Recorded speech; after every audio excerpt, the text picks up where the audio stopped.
Smoking, grilling, getting hot and hotter, sous vide and chilling from fire and water.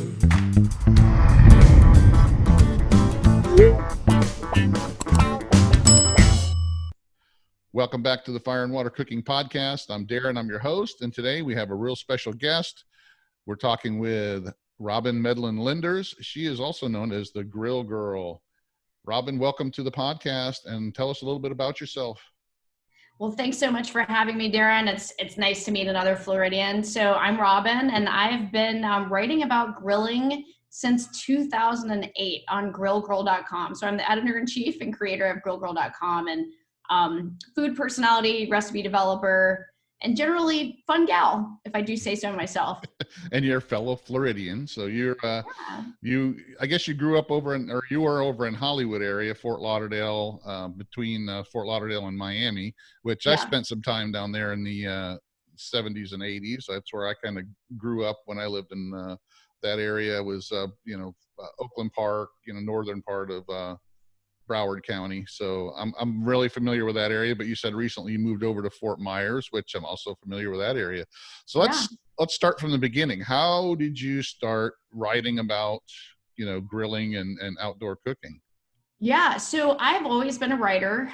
In school, I actually have a journalism degree, believe it or not. And right after college, I don't want to date myself, but right after college, 9/11 had just happened, and so it was pretty hard to find jobs in the industry. But I did eventually end up working for a newswire service, which if you've ever heard of, when you see places that send press releases, and I'd always been writing on the side and contributing writers places.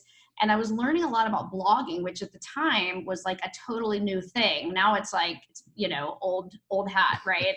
And so it was also right around the time when I had just moved to Florida. I moved via Atlanta because I'm actually originally from North Carolina, but I think of Florida as my spirit animal state. And so I was just really exploring cooking a lot. I've always loved to cook and I've loved to write. And then lo and behold, one night I had a couple glasses of Chardonnay, I think, and I was like, I'm going to start a blog. And that's kind of how it started. It kind of started on a whim, but it was an embodiment of my love to cook and my love to write. And I think it was just kind of a perfect storm of all these different things going on in my life, and that I was dating someone, so I had someone to cook for, which was really exciting. If you love to cook but you don't have anyone to cook for, it's kind of a bummer, right? So when you actually have a captive audience, if you will, and also at the same time, I was newer to Florida and South Florida, which is like a tropical paradise, and I was like, gosh, I just want to spend more time outside, and I really just discovered grilling because I was like, I can pretty much grill 24/7. There's really no off season, if you will, in Florida. And so that's essentially how it morphed, was that I had a couple glasses of wine, started a blog. I had just been getting into grilling. And I just decided that I needed to start documenting all the stuff I tried.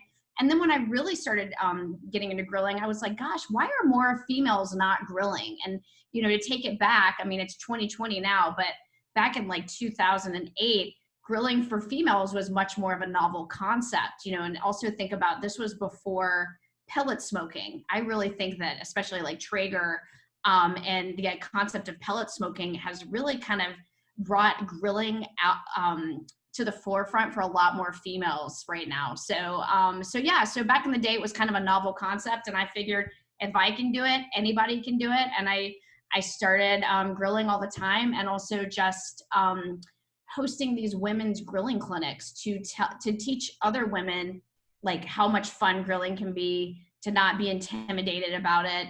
And just so you can, I just felt like, not all pitmasters are also like big burly ladies too, right? Like they can be like myself, like I'm all of 5'1", not even 5'1", right? And it's a great way to eat healthy, throwing something on the grill. So that's kind of how it started. And it's been it's fun. It's been such a fun ride ever since. Yeah, that's one of the things I love about living in Florida too, is that we don't have a grilling season per se.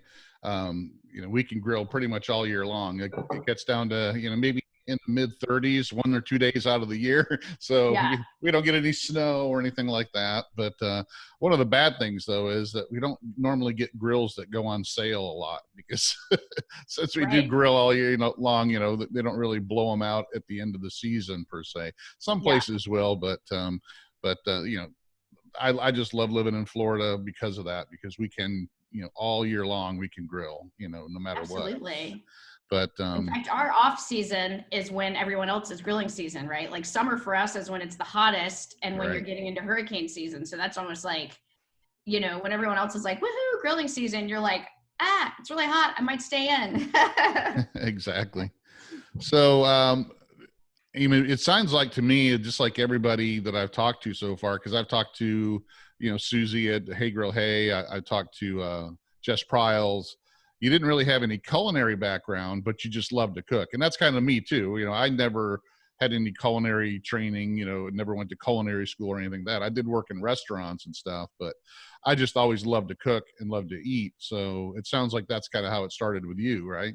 Yeah, absolutely. And, in college, when I was thinking about what to major in, I've always loved to write, but I also really love nutrition. And I had thought about becoming a nutritionist and going down that path. But when I saw how much organic chemistry you had to take, I knew it was not for me because I'm terrible at math and science. So I went the way of writing. But if you do see my website, I really do highlight a lot of kind of healthy eating ideas. And, my site definitely has kind of an underlying theme of being healthy, if you will. Like, obviously I'll put comfort food type stuff, but, in moderation, if you will. So that's, obviously I like to eat too, but so that's kind of always been an underlying theme. And I have to say, growing up in the South, like, we're just really into food, like my husband's from New Jersey, and they don't have so much like a cooking style, if you will, like there's recipes when you grow up the South that you just know, or things that you just definitely eat. You're Southern and you just appreciate it. So I feel like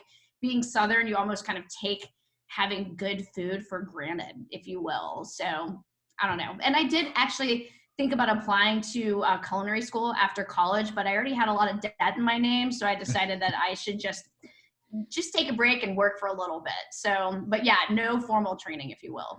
Well, nowadays, there's so much information that we can get online, and even cooking classes online that you can take, that unless you're going to be, a chef and own a, chef run restaurant, I don't know if, having that culinary degree, me personally, I worked in restaurants for about 10 years when I was younger, and decided early on that the money wasn't enough to support a family, and the hours and crazy, times that you had to work, were kind of not for me, so I decided to get in the banking side, where I had a 9 to 5, Monday through Friday gig, and got paid decent benefits and stuff, Exactly. So, Yeah. But something like this is even better.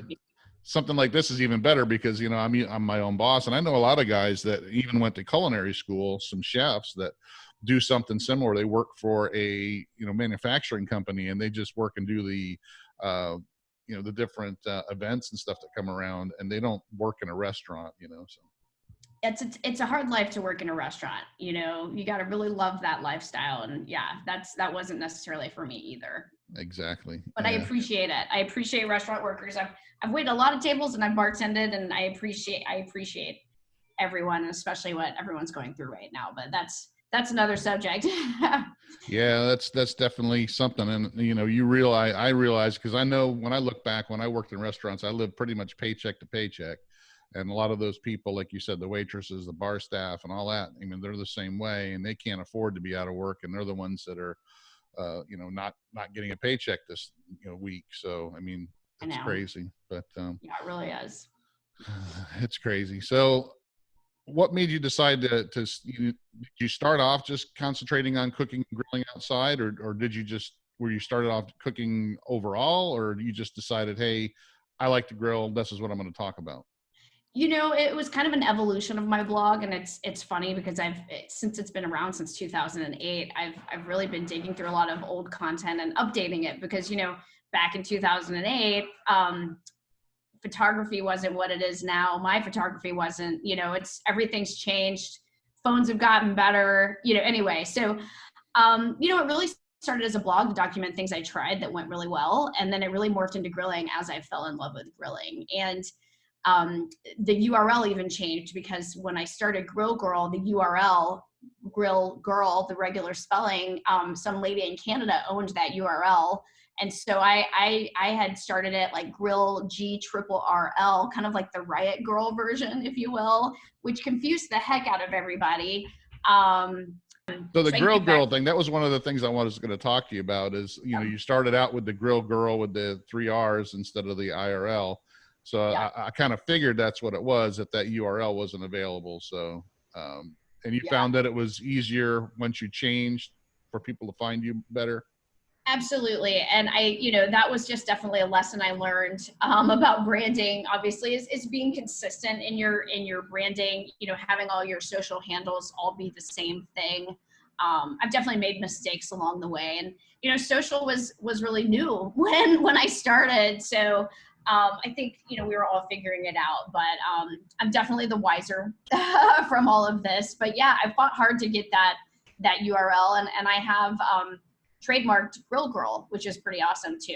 So yeah, feels good. Yeah, that's definitely, well, you started, like you said, back when, blogging was the big thing. And, now blogging's kind of, I think it's fallen back some. There's still some out there, but social media has really taken the place of blogging, Facebook groups and Facebook pages and Instagrams and, YouTube and all that. You see, I'm thinking my background here, I've got pretty much everything. I try to do a blog now, but I can't get much traction on my blog. I kind of try to dip, and I think everybody does this now that does what we do, is try to have something in every, platform, something on Facebook, something on Instagram, something on YouTube, a blog, try to have a little bit of everything so you can get those people. Because one of the things I found is that taking somebody from Facebook into YouTube sometimes doesn't work as well. They don't like to jump platforms. Have you found that as well? Absolutely. I have, and I would encourage anyone listening to this, if you're a female, I would love for you to join. I just started a group called Girls Who Grill, and I've got some great female pit masters, and I've got some newbies in there. But absolutely, there's people that only hang out on Facebook, and then there's only people that hang out on Instagram. And as someone, I'm as much a recipe developer, but I'm also a digital marketer. You have to think about what your goal is, right? And, with the blog, I always say to myself, gosh, had Instagram been around, or if I, had I started this later or whatever, I might not have ever started the blog, just because these days you can be a quote unquote influencer and just post recipes on Instagram. However, there's not a lot of staying power as far as clickability with Instagram, right? And really where what you can do with a blog is monetize it with ads. And I think when you start thinking about getting into or being a brand, how you can take your content and what life cycle that goes through. And it's taken me a while to figure that out. And what worked when I started out is very different. The things are different, right? So, but learning the life cycle that content goes through, right? The blog forms has its place in that, obviously when people are looking for recipes, I hope they're going to look at my website and check out one of my recipes, but then I can repurpose that content onto Facebook, and then I can take it onto Instagram. And Instagram is great from a branding perspective, but it's not a great vehicle for clicks, which Facebook is. And I feel like, even myself, I've been guilty in neglecting Facebook because I was so focused on Instagram, whereas Facebook actually draws a lot more traffic than Instagram ever will, just based on the way the platforms are built. So, even if people listen to your podcast and are thinking about starting a business or wanting to become an influencer, these are things to know, just, so you understand where to spend more time or less time, if you will. Yeah. And I'm the same way, but I'm kind of reversed. I started out my whole fire and water cooking brand. I started out when I I discovered, I used to be in barbecue for a long time. You know, I was big into it as a hobby. And then I kind of stumbled into sous vide, and, you know, just being curious about different cooking methods. I watched a couple videos on YouTube on how to mix the two. One of them was my friend Greg Mervich from Ballistic Barbecue. He's got a big YouTube channel. Love him. And you know, I got really fascinated with combining these two methods. You know, one, you know, the fire and water. You know, water being the sous vide and the fire being the barbecue and grilling. And I started it on Facebook. You know, started a group, you know, on Facebook, and then it kind of started building from there. So I really didn't have an Instagram presence, and my Instagram presence is a lot lower. I got a group on Facebook that's got over almost 9,000 followers on it now. Wow. But my Instagram is like only 600 or 700, you know? So it's like, and I discovered early on, I started my YouTube channel not too long after the Facebook group, and it still hasn't grown quite as much as the Facebook group. But I discovered early on that to pull somebody from a different platform was just really hard. You know, you would figure if I have 8,000 on Facebook, you would think, okay, well, all those 8,000 will come to YouTube or Instagram, but it just doesn't work that way. Yeah. And I think it's the same way with the blogs, or remember the old bulletin board type, you know, groups that were out there, like, you know, Amazing Ribs still has, you know, the Pitmaster Club, but those are few and far between anymore. But those used to be really interactive. And that's where I think Facebook's more interactive, especially the groups. People go on there all the time and go, what's the time and temp for, you know, pork tenderloin, you know, and they just expect somebody to be sitting there and give you an answer right away, you know, instead of looking it up, instead of going to your blog and pulling up a recipe for pork tenderloin, they go into a Facebook group and go, pork tenderloin, give me a time and temp, go. And then you got 18 people that are giving them the answer.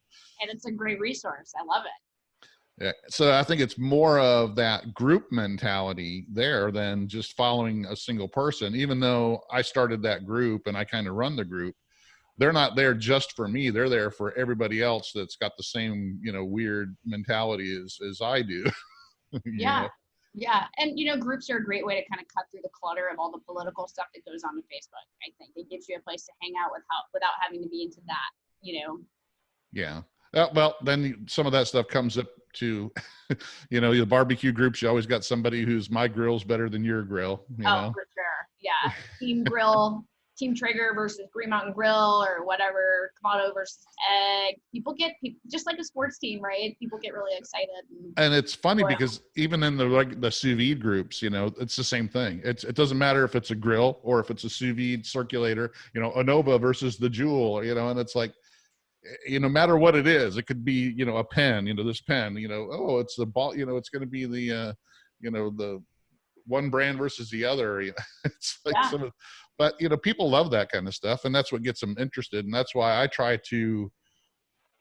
don't represent, you know, just anything. I try to show people, you know, what they can do with these different cooking methods, and try not to get too much involved in that kind of stuff, you know?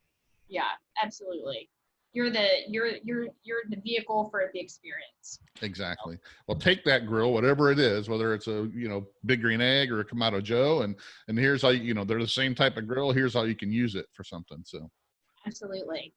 So the area where you kind of started, you know, Broward County of Florida, is not really known for barbecue or grilling. It's more, you know, people think of it as beaches and cocktails and spring break. You know, back when I grew up there, it was all the, you know, the spring break where the boys are stuff.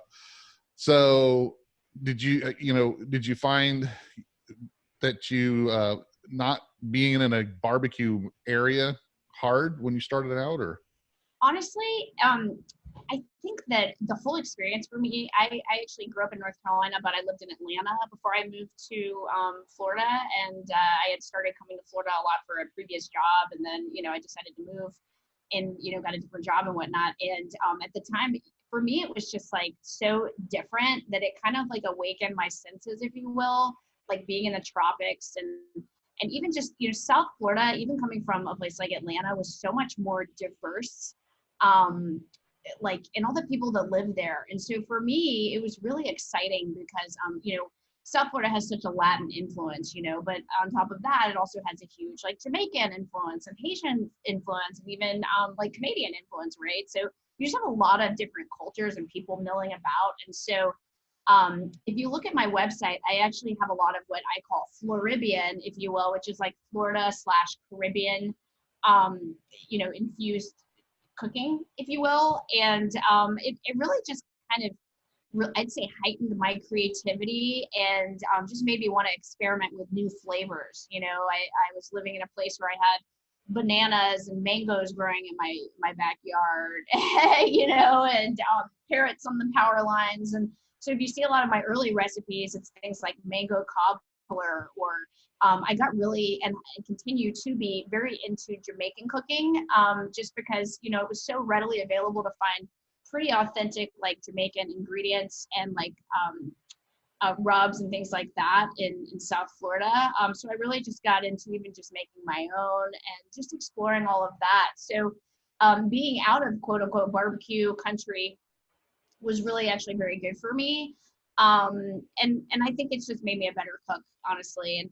And that's the thing with even just quote unquote barbecue. Like, yes, I'm from North Carolina. Like, even I used to write for the local paper in college, and I wrote a column on the regional styles of barbecue. And, my dad, his first memories of barbecue are going, to like, what's it called? There's so much good barbecue in North Carolina, but, he's like he's a Western style North Carolina sauce guy, like pork. He likes the shoulder with the vinegar based sauce, which is vinegar and ketchup, versus Eastern style, which is whole hog, just vinegar, so you have kind of like the great schism, if you will.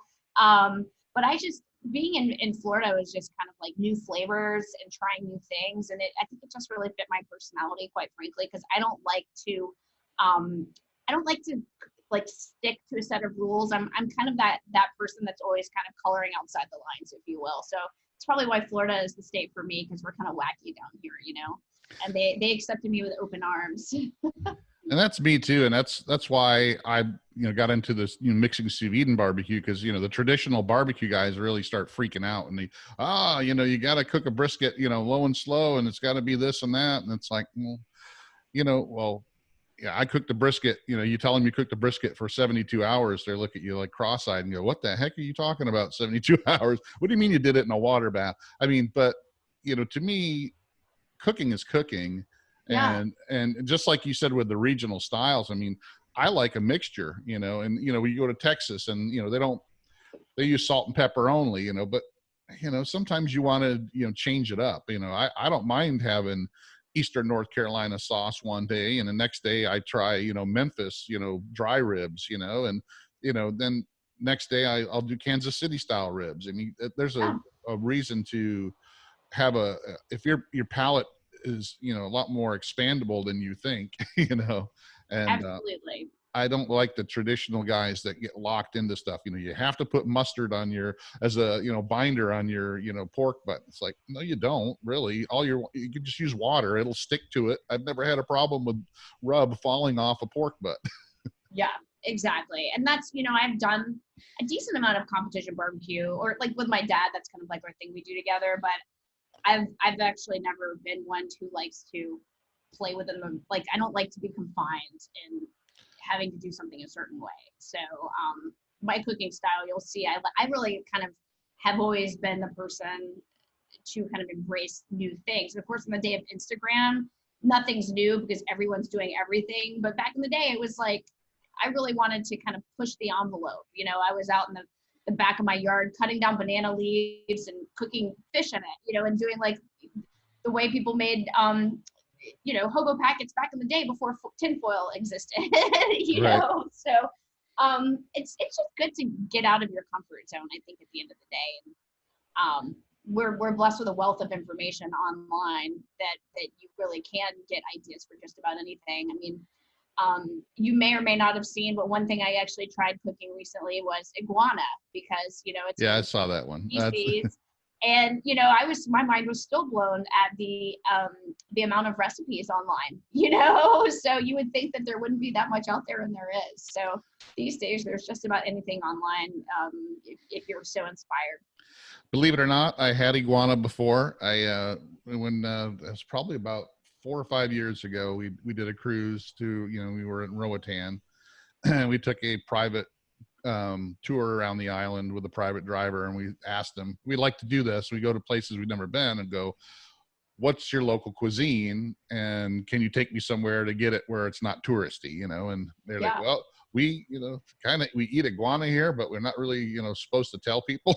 And I'm like, okay, do you know a place that'll do it? And they took me to a place where they cooked iguana stew, you know, but I really didn't like it because the way they cooked it, they just throw the whole iguana in a pot. They don't skin it or debone it, so you know you'll get a spit out a bone or scales and all kinds of stuff. But I've had it before, so I mean it's kind of crazy, some of the stuff that people do eat. But I think people like me and you that do this for a living, we love to experiment. We like to try new things, and I think that's what people follow us for, is because they have that same mentality. Even the barbecue competition guys have to change it up, because if they do the same thing every single time, they're not, you know, if their other competitors start following them and doing the same thing, what they're trying to do is be different, so that the judges go, well, this is totally different. I really like this. It's different from everything else I've tasted. So they change it up as well, even though some of them will try not to tell, well, this is the rub I use every single time and it wins every single time. Well, that's probably not the case, because you and I both know competition barbecue is not what they eat on a normal daily basis. You know, they do a lot of things to barbecue that during the competition that they wouldn't feed their families. And it wouldn't be sustainable to cook that way. Right. Exactly. So, you know, you touched on that. So let's talk about that. So you do a barbecue competition. You still do that every year with your dad?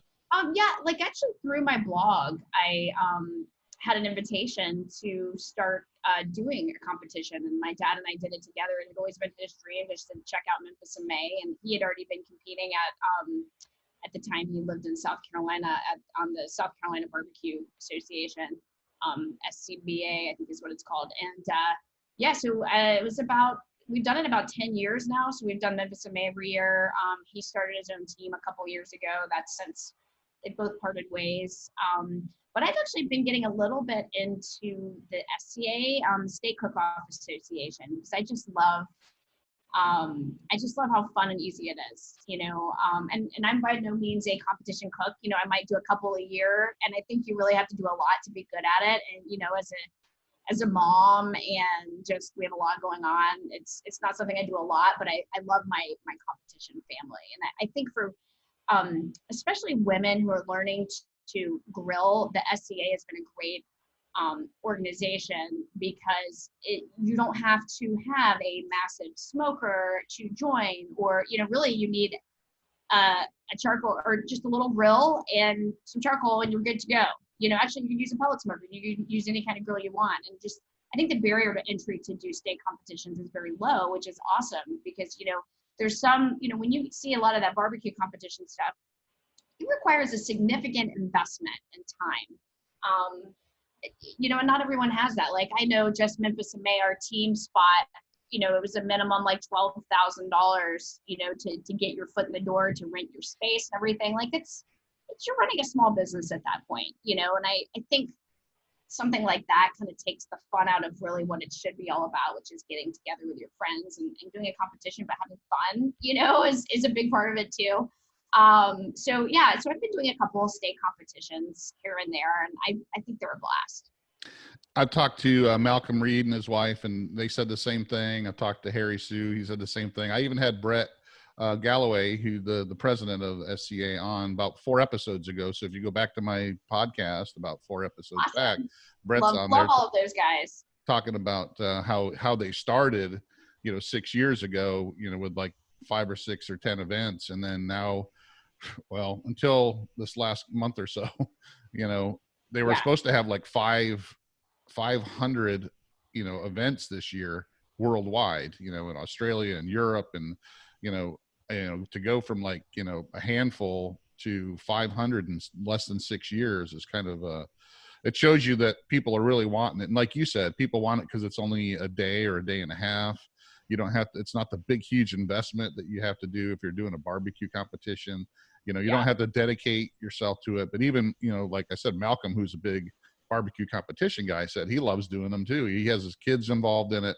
it's more of a family event. He said it's what barbecue competitions used to be back in, you know, when he first started, when they were smaller. But now, you know, like you said, it's a big investment to do a barbecue competition.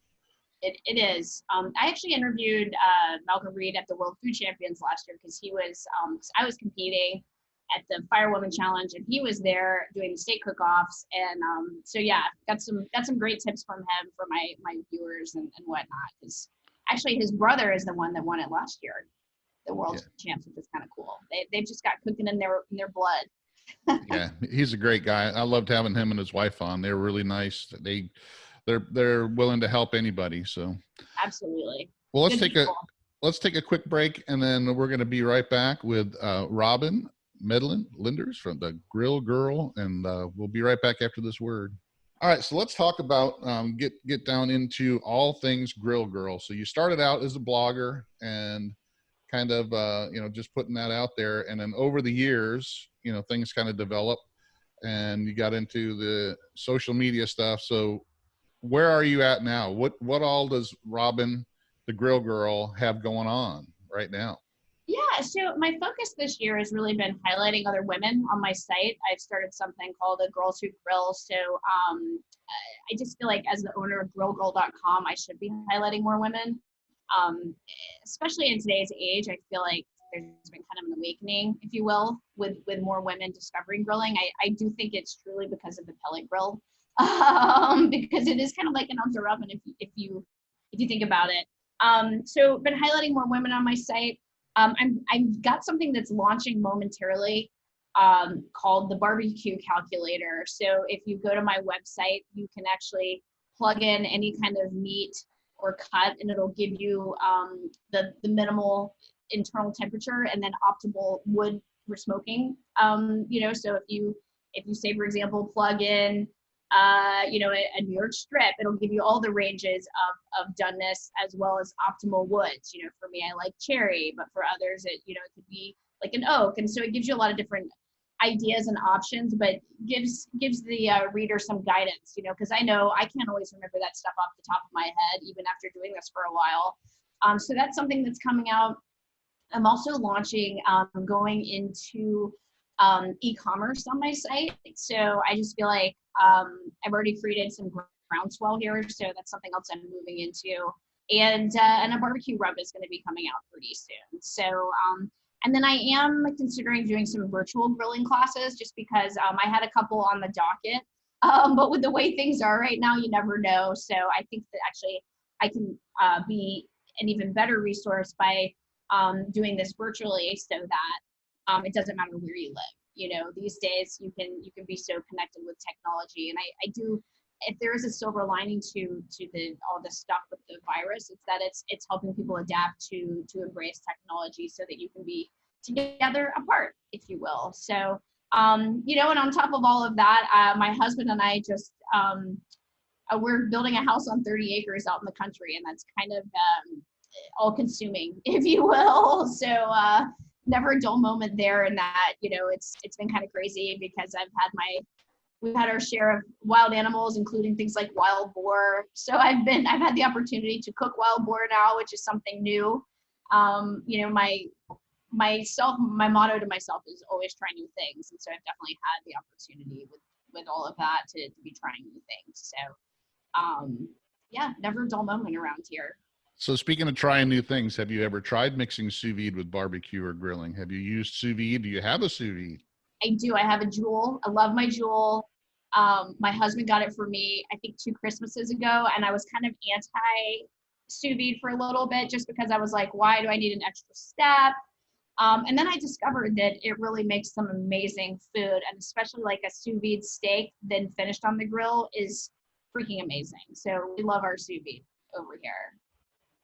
Yeah, and that's one of the things, when I really started getting into it, I looked past what everybody said it could do and started looking at like things that only it can do. And then when you mix it with barbecue, and I even talked Steven Reichlin, I think, into trying it out, because he said he was the same way. He's like, I am live fire guy. That's all I've ever been. You know, I really don't care to even look at it. And I said, well, Steven, here's the thing. I can take a big Packer brisket and I can use the sous vide to make that, cook it all the way through medium rare and super tender, then throw it on the smoker, get plenty of bark and smoke on it, and now I've got a medium rare brisket that's super tender. You can't do that any other way. And he's like, you know what? You're right. Yeah. So, I mean, there's some. Put that in his new cookbook? I wonder if he did. No, not yet. I mean, he'll probably play around with it, but that's the kind of things that I look for is, and like, I'm not telling people that it's not what's the best thing. It can do something different. People will say, well, is a sous vide and then smoked brisket better than a regular traditionally cooked one? Well, that's personal preference. Taste is going to be taste no matter what. But I tell you what, you can do some things when you mix the two that you can't do with one or the other by themselves. Yeah. I can't smoke a brisket in the sous vide bath, and I can't, make a medium rare brisket on the smoker. So, and make it tender. So, I mean, when you start doing stuff and experimenting with things, it's not really is it better if I do it this way? It's more of, it's different. Just like fried chicken and barbecue chicken are different. It's absolutely cooking, so when you start expanding, it's sous vide barbecue fusion. I love it. Yeah. And I still like cooking a regular, pure smoked brisket every once in a while. But, like I said, people will always, it's not, I tell them it's not a cooking method versus a cooking method. It's, when you start, it's just a different thing. I like things cooked all different ways. I like braised steak. I like, braised roast. I like, all different kinds of stuff. So, some of the traditionalists can get kind of, they just get something in their head and get it all twisted up. But you know what happens when you say you're not going to do something? You end up doing it. I keep learning this the hard way. So I say, if I ever say I'm not going to do anything, it probably means I'm going to. So, because I said I wouldn't cook with a sous vide and then I loved it. I have so many I said that about pellet smokers. I was like, not for me.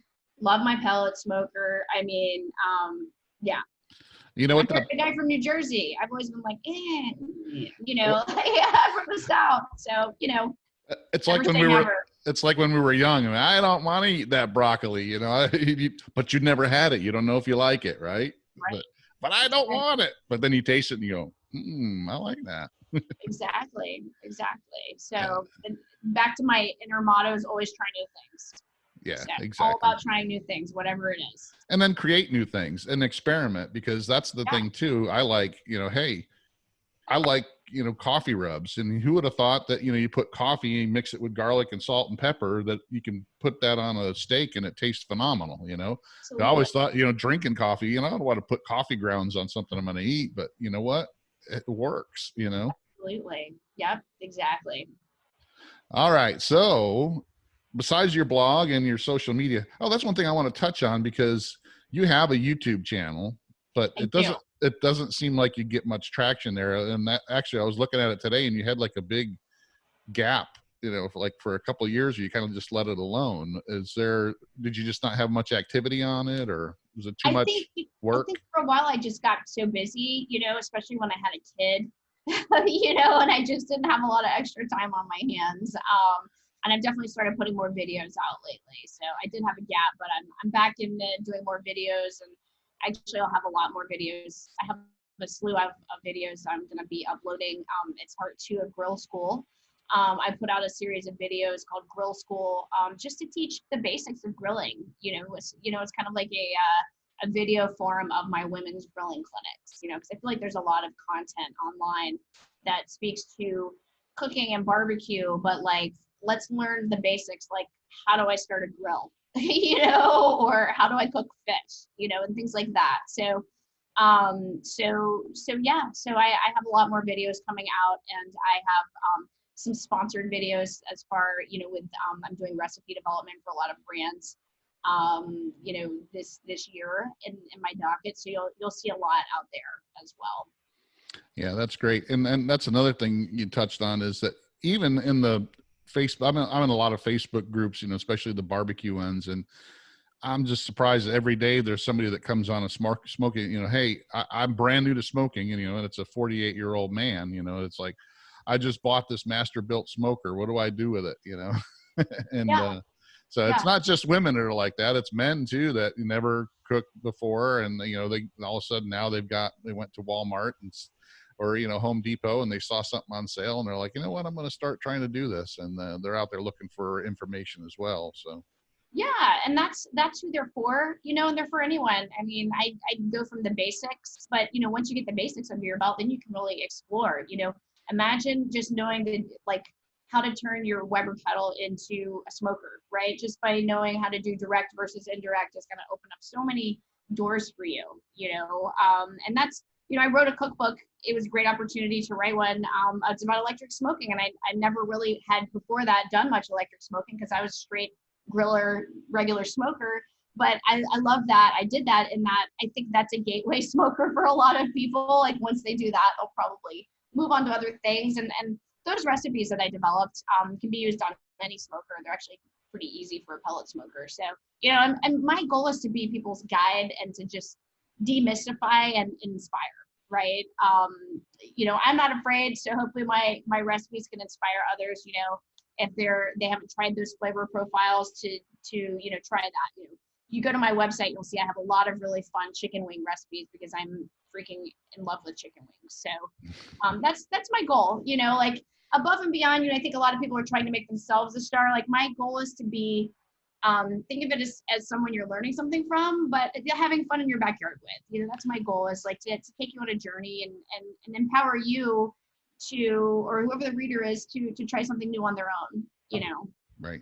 And the thing about it is, people like you and me, is we're always learning too, and we're kind of taking them with us to show them that they don't need to be, you know, scared to try these things, because we're in the same, we were in the same spot, you know, that, you know, I wasn't a professional, you know, barbecue guru on the competition circuit. You know, I do this stuff at home, and I show people that are in the same situation I am and go, you can do this stuff too. You know, you just gotta, you know, here's where I got the information. Here's how you do it. And then it gives them the confidence to try this stuff. So I'm going to put a link to your book in the description below as well, because I know that's on Amazon. So Thank you. Appreciate that.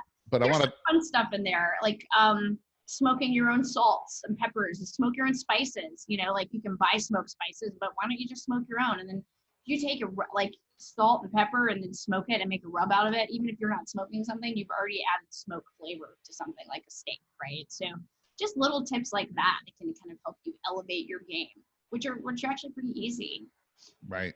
That's one of the things too I want to talk about, since we talked about electric smokers, is just since you've been doing this since 2008, and I've been in, you know, doing barbecue since, you know, I believe me, I grew up in upstate New York. So you said you were from, you know, like New Jersey and North Carolina. Upstate New York is like, all they did was just grilled chicken and burgers and dogs. There was no smoking or slow. It's just all fast grilling, burn it and throw it on a plate.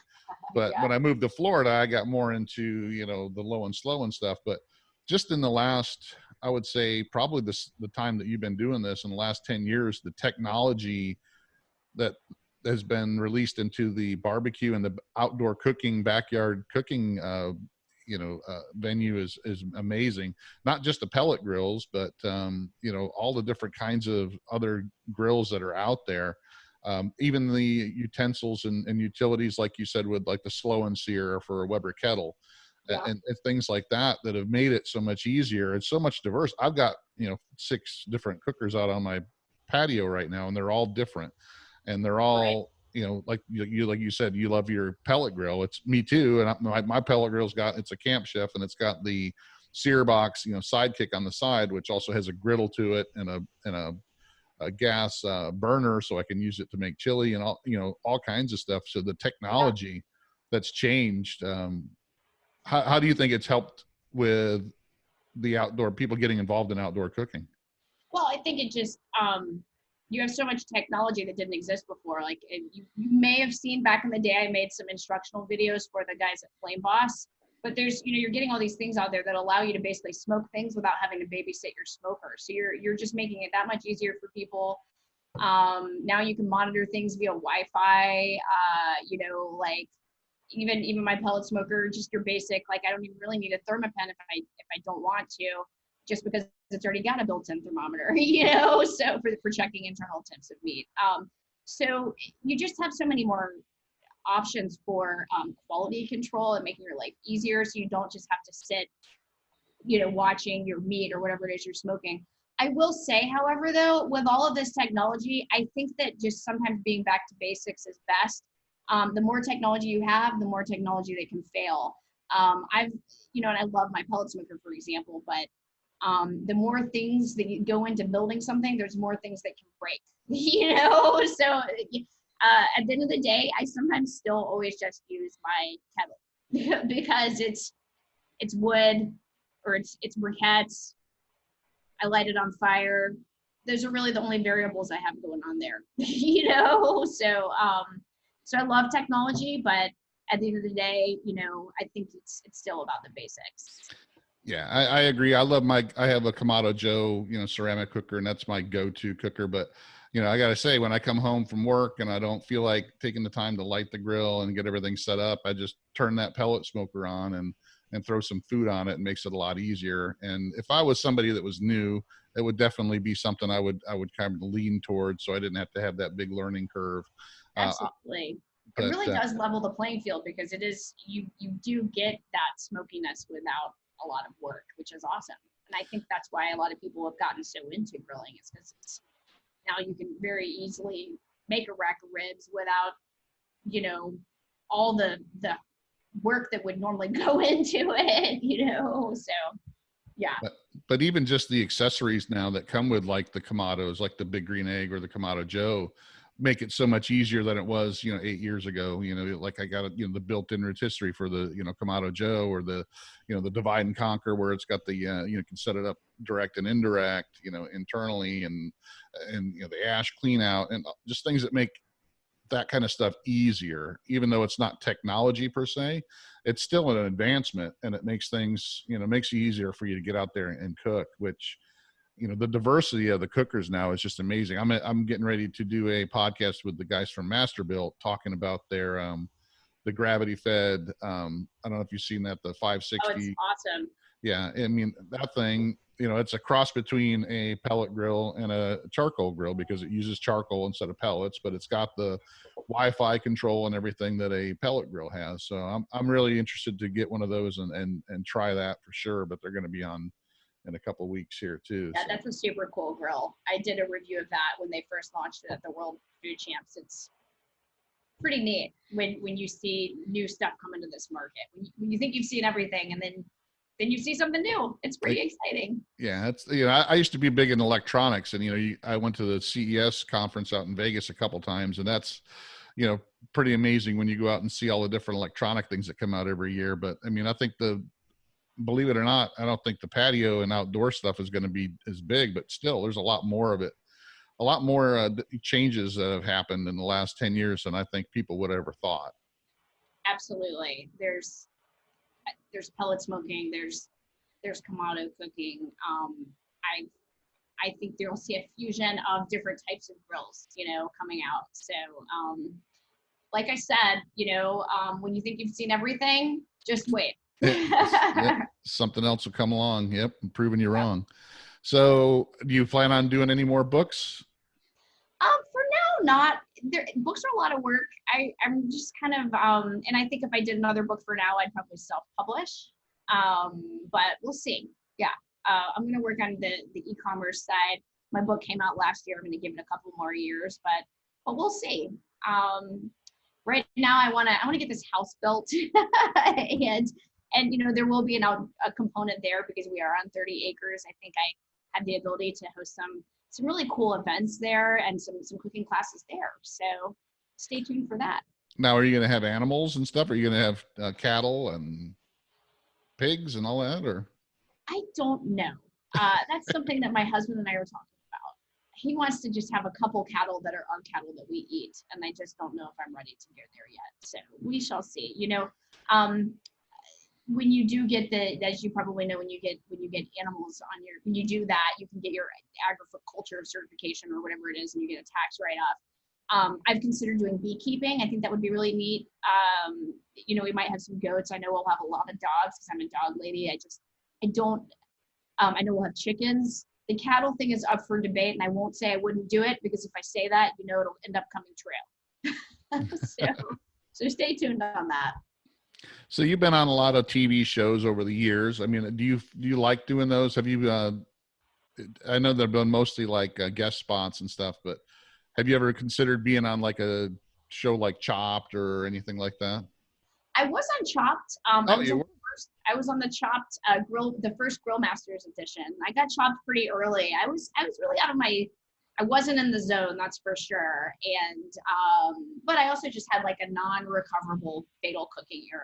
You know, I got some oysters that I've only really had exposure to cooking East Coast oysters on the grill, and what I got there, I don't know where those oysters came from, but they were not like what I was expecting, and they did not perform on the grill like I was expecting them to do. So, you know, usually if you throw oysters on the grill, they're popped open when they're ready. These did not do that. So, but yeah, I got Chopped early, but it was a really neat experience. There were a lot of heavy hitters there.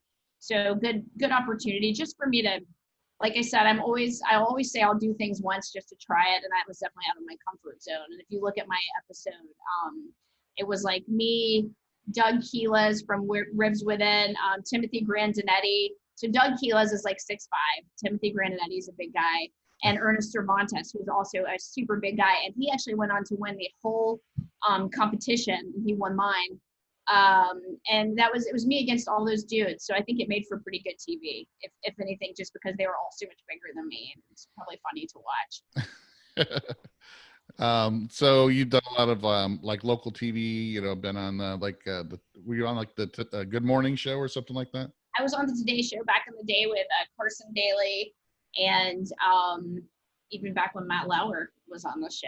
Uh-oh. And, yeah, I used to do, but in South Florida, I had to run there, I was doing a lot of local television, which is fun. It's also a lot of work because you have to be your own food stylist every time you go and do those segments, you know, unless you hire one. But I am thinking of starting to do more here in Fort Myers. I really want to get the e-commerce side of my site up and running before I start promoting myself as a brand, because I feel like it would be a missed opportunity if I didn't have that component, you know, to kind of capitalize on the exposure.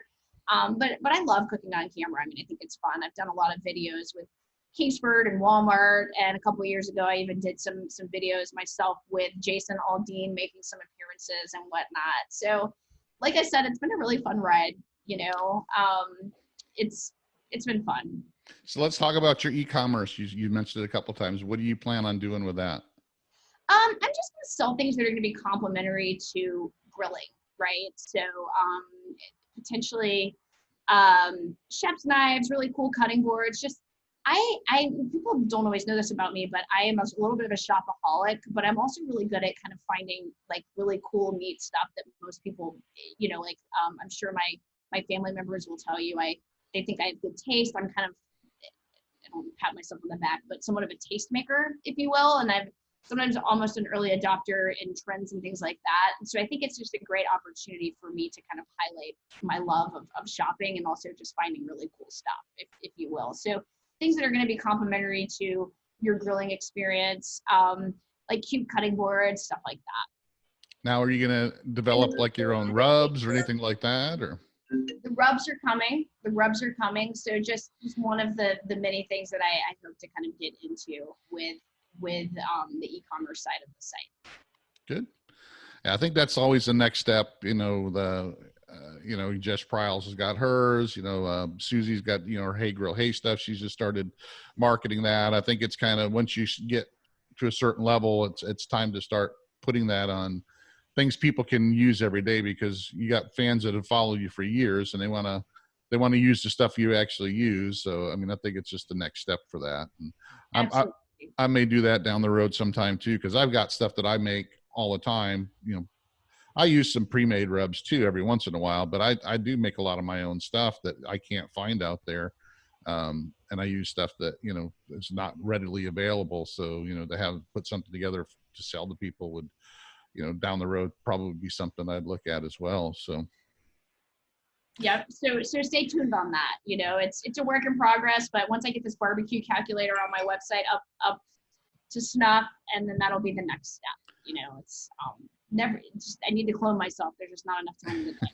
Yeah. And that's another thing when you try to keep up with all these different social media platforms as well, doing a YouTube video or, keeping things up on your blog and all that. I mean, it does stack up. It's like when I started doing this podcast, it's like, all right, now I'm taking away time from my YouTube stuff and now I got a regular job on top of it, so it does. The more things you add, the more time it takes up. So. Oh, it's so much. You really, and unfortunately you kind of have to be the jack of all trades when you're a small business owner, right? So, exactly. It's like you may love developing recipes, but it's like, okay, now I have to do some bookkeeping, which I'm not good at, So speaking of which, that was my accountant calling. So I may have to go in a couple minutes. No problem. We're almost done. So is there anything else? I'll leave it up to you to touch on anything else you want to talk about. Yeah, I would just say, if I would love it if people checked out my website, grillgirl.com, or follow me on Instagram at grillgirlrobyn with a Y, or also you can find me on Facebook at grillgirl. If you're a female that wants to learn more about grilling or wants to network with other female grillers, I'd love to invite you to my Girls Who Grill page. And just don't be a stranger. I'd love to connect. And these days with social and with technology, even though we may not be right next to each other, if we have shared the same passion, I'd love to get to know you better. So thanks so much for having me on, Darren. It was really a pleasure. I really appreciate you being on, and I'm going to link in the description below, both on YouTube and the podcast. People will be able to find your all those sites you mentioned, your website, the YouTube and Facebook and all that. So they'll be able to find you fairly easy. Thanks again for being on. I really appreciate you taking the time. I know you're busy, and especially in this time where you got your kids home and stuff, it's kind of hard to get things done. But thanks again for joining me. I hope to have you on again sometime. Thanks again. It was a real pleasure. And I'm going to ping you for some sous vide inspiration. That's for sure. Well, when this gets posted, I'll make sure you get a link to it so you can share it with everybody as well. And I appreciate it. Awesome. Well, thanks again, Darren. All right. Thank you.